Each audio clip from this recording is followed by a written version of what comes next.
Bom dia. Que a santa paz do Senhor seja com todos. O meu nome é Adolfo Marques. Muitos já talvez tenham assistido a algum vídeo meu ou ouvido algum áudio, que eu tenho me empenhado há 30 e poucos anos que eu sou evangélico.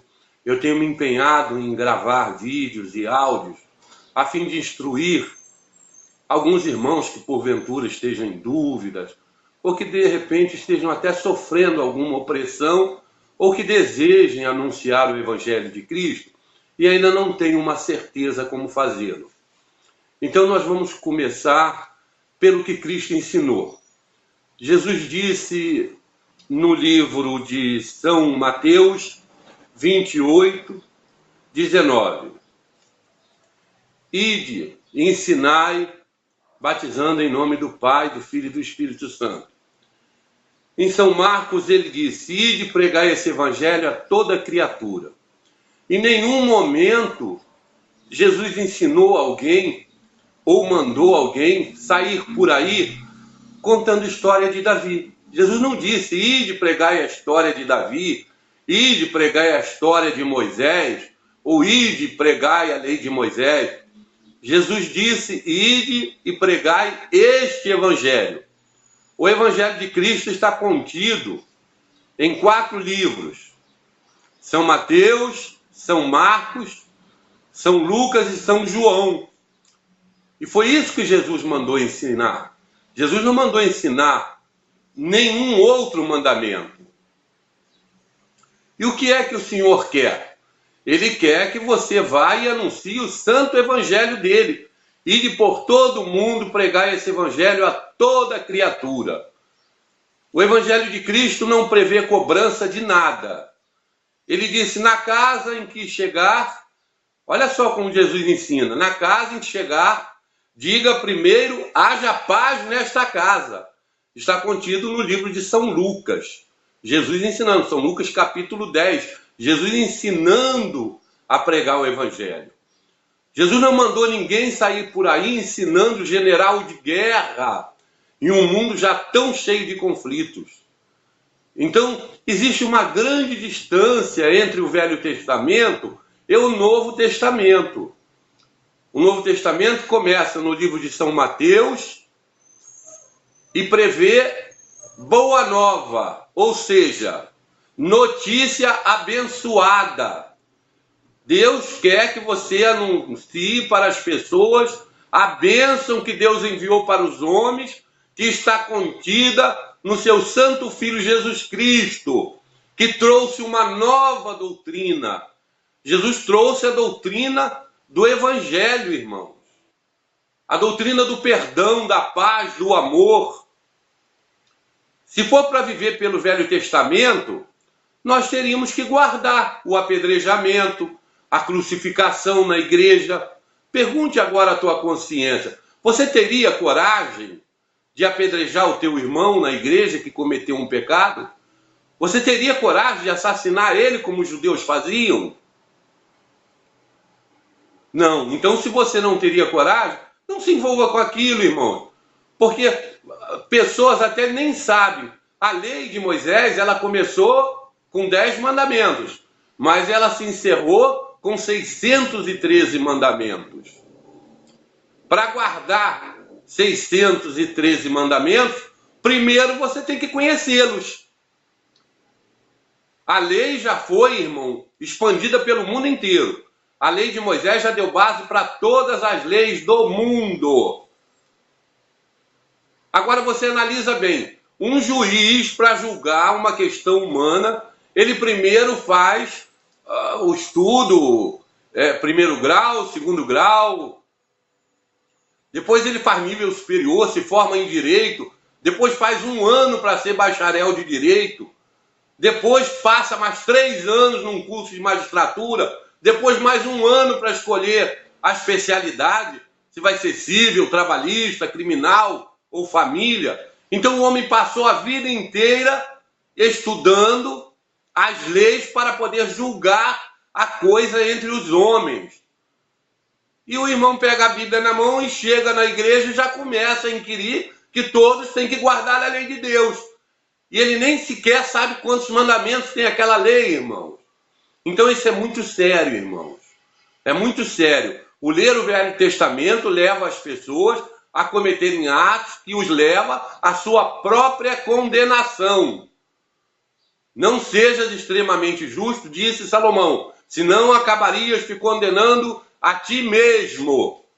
Então não sejas extremamente justo. A lei de Moisés foi dada por Deus para encerrar todos os homens debaixo da condenação, para que Deus, olhando do céu para a terra, não visse nenhum justo sequer.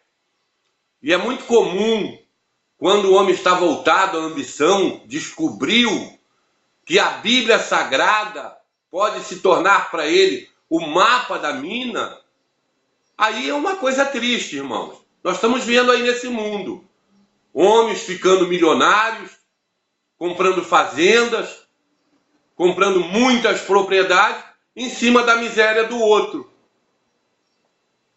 Ô irmão, quando o cidadão chega a chamar uma ovelha de Cristo de ladrão por causa dos 10% do seu salário mínimo, ou por causa dos 10% da viúva pobre, do salário da viúva pobre, ele está chamando Jesus de ladrão, irmão. Você pensa que vai ficar impune? Um dia ele vai ter que prestar conta a Deus. É só você pesar numa balança, num pensamento racional. Quem é que está cobiçando o que é do outro? Então aquele que estiver cobiçando é que é o ladrão. Deu para você entender, irmão? Quem está cobiçando o que é alheio é que é o ladrão e que há de ser julgado por Deus. Então, irmão, Jesus não mandou ensinar nenhuma outra história, nenhuma outra forma de recolher as ofertas. Paulo é considerado na Bíblia como o doutor dos gentios. Ele falou, cada um contribua com aquilo que propor em seu coração, faça isso com alegria e não com tristeza, porque Deus ama o que dá com alegria. Então contribua, ajude o seu irmão necessitado quando tiver possibilidade, seja um cristão. E João Batista foi bem claro.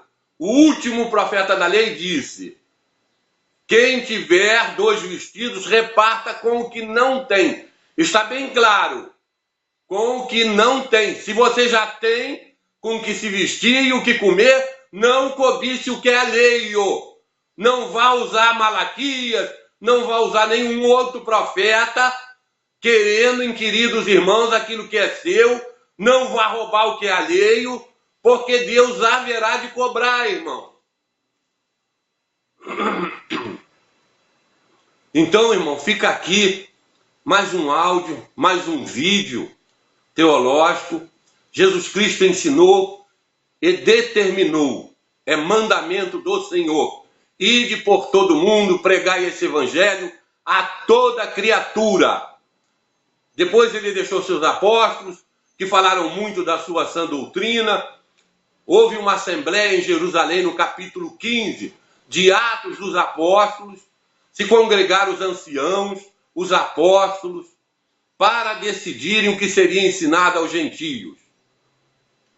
É só você ler ali, Atos dos Apóstolos, capítulo 15. Em relação aos dízimos, é bom que você saiba que não existiu em Israel, que Malaquias tenha falado de dízimo que se pagasse todo mês.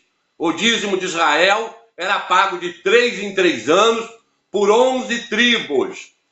Eram 12 tribos de Israel e teve uma tribo que foi amaldiçoada pelo seu pai Jacó, a tribo de Levi. Então os levitas recebiam os dízimos de 3 em 3 anos para poderem sobreviver, porque quando entraram na terra prometida, eles não tiveram direito a um pedaço de terra, porque haviam sido amaldiçoados por seu pai Jacó, por causa da ira de Levi. Então você procura interpretar, entender que a lei opera a ira, como o apóstolo São Paulo disse em Romanos, capítulo 4, versículo 15. A lei opera a ira. Por quê? É a lei da ira, da condenação, do ministério da morte. Então você tem que procurar entender essas coisas. A lei opera a ira. Os levitas eram extremamente irados, assassino. Todo crente que fica no Velho Testamento é iracundo, problemático, contencioso.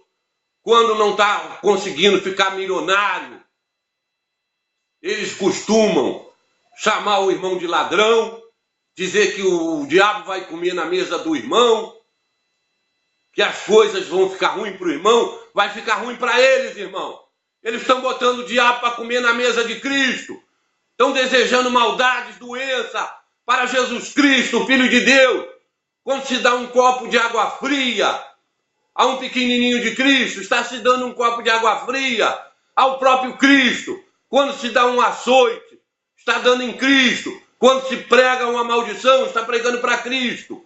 Então você procura ler a Bíblia e veja bem o que Paulo sofreu lá a caminho, quando ia pegar os apóstolos para matar. O Senhor derrubou do cavalo e o deixou cego por 3 dias.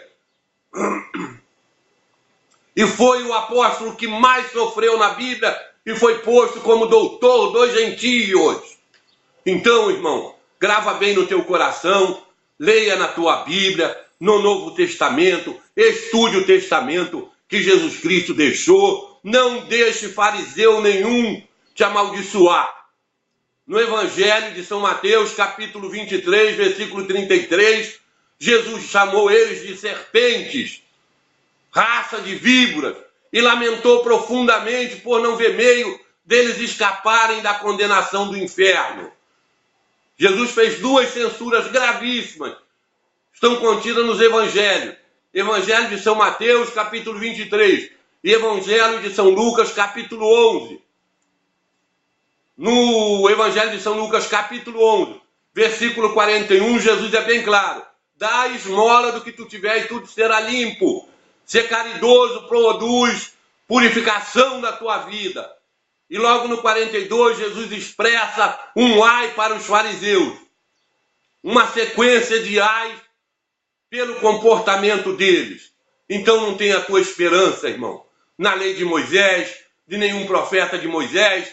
Deposite a tua esperança no santo Senhor Jesus Cristo. Pregue o santo evangelho dele. Leia a doutrina dos seus santos apóstolos. E seja santo, meu irmão, em nome de Jesus Cristo. Não vai faltar nada para a tua igreja. Olha os lírios do campo. Não vai faltar nada para você. Deus é rico, é dono do ouro e da prata. Não tem nada que está cobiçando o que é do seu semelhante, amaldiçoando o teu semelhante por isso. Que Deus te abençoe, meu irmão. Ide por todo o mundo, pregai o evangelho a toda criatura. Ide por todo o mundo, pregai o evangelho a toda criatura. Ide por todo o mundo, pregai o evangelho. Jesus não mandou anunciar nenhuma outra história. Jesus não mandou anunciar guerra num mundo já cheio de conflitos. Jesus mandou anunciar a paz na casa em que você chegar. Seja um mensageiro da paz, digno e honrado, lavado e remido no sangue do Senhor Jesus Cristo. Que Deus te abençoe, meu irmão. Que Deus te abençoe, minha irmã. Tenha um bom dia. Deus abençoe a todos, em nome de Jesus Cristo.